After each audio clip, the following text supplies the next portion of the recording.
প্রাণ প্রতিষ্ঠার পর অযোধ্যার রাম মন্দিরে শুরু দর্শন। সর্বসাধারণের জন্য খুলে গেল অযোধ্যার মন্দিরের দরজা। প্রতিদিন সকাল 8টা থেকে রাত 10টা পর্যন্ত দর্শনের সুযোগ। প্রাণ প্রতিষ্ঠার পর অযোধ্যার রাম মন্দিরেও শুরু দর্শন। সর্বসাধারণের জন্য মন্দিরের দরজা খুলতেই ভিড়াক্কার মন্দির চত্বর। ভিড় সামলাতে হিমশিম পুলিশ, পরিস্থিতি নিয়ন্ত্রণে সাময়িক বন্ধ মন্দিরের দরজা। রাজীব চক্রবর্তী আমাদের প্রতিনিধি সরাসরি রয়েছেন আমাদের সঙ্গে, চলে যাবো রাজীবের কাছে। রাজীব, কি অবস্থা এখন?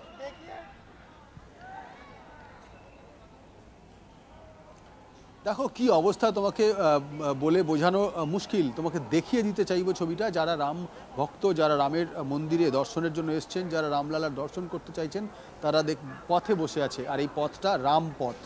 এই যে পথ এরকমই, যারা বসে আছেন, যারা ভক্ত, যারা দর্শনার্থী, যারা রামের দর্শনের জন্য এসেছেন এবং প্রথম দিন তারা মিস করতে চাইছেন না দর্শন করার জন্য, এরকমই এই দর্শনার্থীদের মতোই আবার দেখাবো উল্টো দিকে আর কিছু দূর দূরে, প্রায় 100 মিটার দূরে আবার দর্শনার্থীরা বসে আছেন। অর্থাৎ গ্রুপে গ্রুপে কিছু ছোট ছোট করে 100-200 জন করে দর্শনার্থীদের ঢোকানো হচ্ছে এই মুহূর্তে। কারণ ভিড় এতটাই এবং মানুষের আবেগ এতটাই চরম সীমায় পৌঁছেছে, তাদের ঠিকঠাকভাবে সুষ্ঠুভাবে তাদের মন্দিরের ভেতরে প্রবেশ করানো এবং মন্দির দর্শনের পর, রামলালার দর্শনের পর তাদের ফেরত আবার মন্দির থেকে বের করে দেওয়াটা প্রশাসনের পক্ষে, পুলিশের পক্ষে ভীষণ চাপের হয়ে যাচ্ছে। আর এই কারণেই এসএসবি যেমন রয়েছে, পুলিশের এটিএস রয়েছে, তার পাশাপাশি কেন্দ্রীয় বাহিনীকেও পুলিশকে নামাতে হয়েছে।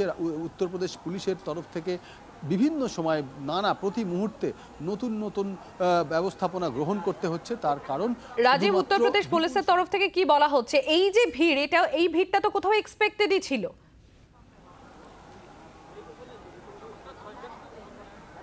না, উত্তরপ্রদেশ পুলিশের তরফে যেটা বলা হচ্ছে, এক্সপেক্টেড যে ভিড়ের পরিমাণ ছিল তা ছাড়িয়ে গিয়েছে। তার কারণ আমরা জানি, বহু দিন ধরে, প্রায় 15-20 দিন ধরে বহু মানুষ আসছেন। তারা অযোধ্যার বিভিন্ন হোটেলে, বিভিন্ন জায়গায় তারা ছিলেন এবং তারা জানতেন, যেহেতু প্রচার হয়েছে যে আজ থেকে মন্দিরের দরজা সাধারণ মানুষের জন্য খুলে দেওয়া হবে। আর সেই সাধারণ মানুষের জন্য দরজা খুলে দেওয়ার পরে এই পরিস্থিতি তৈরি হয়েছে যে প্রত্যেকেই যেতে চাইছেন। তুমি দেখছো আমার সামনে যে কয়েকজন বসে আছেন, যারা একটা ছোট্ট ব্যারিকেডের সামনে, যাদের সামনে পুলিশের যারা জওয়ান রয়েছে, র্যাফ রয়েছেন, তারা ঘিরে রয়েছে। এইভাবেই কিন্তু জায়গায়, কারণ দূরে মন্দিরের চূড়া দেখা যাচ্ছে। আর সেই মন্দির পর্যন্ত যেতে গেলে অন্তত 6টি জায়গায় এরকমভাবে করা হচ্ছে। এখন এই যে রাস্তায় আমি হাঁটছি, সেই রাস্তায় তুমি দেখতে পারবে যে জুতো, মোজা ইত্যাদি পড়ে আছে এবং হাজারে মানুষ তারা এসেছেন। তারা এখান দিয়ে কিন্তু গেছেন সব কিছু ত্যাগ করে, মানে সব কিছু ছেড়ে দিয়ে, সব কিছু ত্যাগ করে রাম মন্দির রাম মন্দির দর্শনের জন্য অগণিত দর্শনার্থী, পুণ্যার্থীদের ভিড় আমরা দেখতে পাচ্ছি। সাময়িকভাবে যে মন্দিরের দরজা বন্ধ করা হয়েছিল সাময়িকভাবে, সেটা কি এখন খুলে দেওয়া হয়েছে আবারও দর্শনের জন্য? না, এই মুহূর্তে বন্ধ রাখা হয়েছে। তার কারণ দুপুর 1টার সময় ভোগের টাইম, যে সময় রামলালাকে ভোগ দেওয়া হয় এবং আরতি করা হবে, সেই জন্য বন্ধ রাখা হয়েছে। পাশাপাশি ভিড়টাও এমন জায়গায় পৌঁছে গিয়েছিল যে ভিড়টা কন্ট্রোল করা মুশকিল হচ্ছিল। আমি যে জায়গায় দাঁড়িয়ে রয়েছি, সেই জায়গাটা রামপথ। এটা অযোধ্যা শহরের যে পরিক্রমা মার্গ, তার সঙ্গে সংযোগকারী এই রাস্তা, এটি সোজা গিয়েছে রাম মন্দিরে। আর আমার পেছনের দিকে তুমি দেখো, এই রামপথের উল্টো দিকটাতেও এরকমভাবে জায়গায় পুলিশ শ্রদ্ধালুদের আটকে রেখেছে।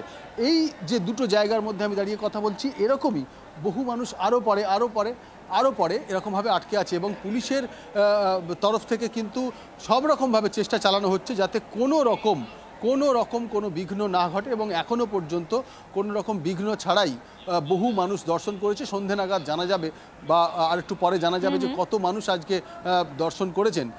কিন্তু রাজীব, আগামীকাল বিজেপি সর্বভারতীয় সভাপতি জেপি নাড্ডা তিনিও যাচ্ছেন অযোধ্যাতে রামলালার দর্শনে।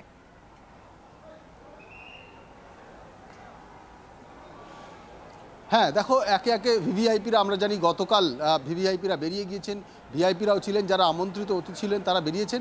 এবার রামলালার দর্শনে আগামীকাল জেপি নাড্ডা আসছেন, বিজেপির সর্বভারতীয় সভাপতি। তিনি সপরিবারে আসবেন বলেই আমাদের কাছে খবর।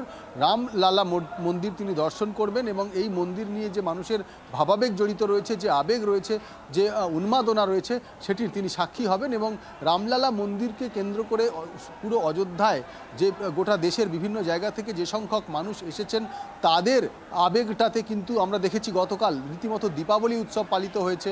গতকাল যখন প্রধানমন্ত্রী নরেন্দ্র মোদী তিনি দ্বার উদ্ঘাটন করলেন এবং মন্দিরের তিনি রাম মূর্তির প্রাণ প্রতিষ্ঠা করলেন তারপরে, এবং তারপর থেকেই দীপাবলির উৎসব পালিত হওয়ার পর থেকেই রাত্রি 1টা-1:30টা থেকে মানুষ এই রামপথে আসতে শুরু করেছে এবং এই রামপথে ভিড় করতে শুরু করেছেন তারা মন্দিরে যাবেন বলে। আর তারপরে যত বেলা বেড়েছে ভিড় বেড়েছে, যত বেলা আরও গড়িয়েছে ভিড় আরও বেড়েছে এবং কাতারে কাতারে মানুষ ভিড় বাড়িয়েছে। এর ফলে এখন মন্দির 1 ঘন্টা বন্ধ থাকার ফলে পরিস্থিতি অনেকটাই নিয়ন্ত্রণে বলা যায়। যে যারা ভেতরে যাচ্ছেন, যারা দর্শনার্থী যাচ্ছেন তাদের মধ্যে কিন্তু কোনো ব্যতিব্যস্ততা নেই, তারা ধীরে সুস্থেই যাচ্ছেন, কিন্তু সংখ্যা অনেক বেশি যা সামলাতে একটু বেগ পেতে হচ্ছে। এবং এখনও পর্যন্ত ভেতরে যারা গিয়েছেন তারা বেরিয়ে এসে বলেছেন তারা সুন্দরভাবে সুষ্ঠুভাবে মন্দির পরিদর্শন করেছেন এবং রামলালার মূর্তি তারা দর্শন করতে পেরেছেন এবং প্রত্যেকেই খুশি হয়ে ফিরছেন। নজর রাখো রাজীব, আপাতত তোমাকে অনেক ধন্যবাদ।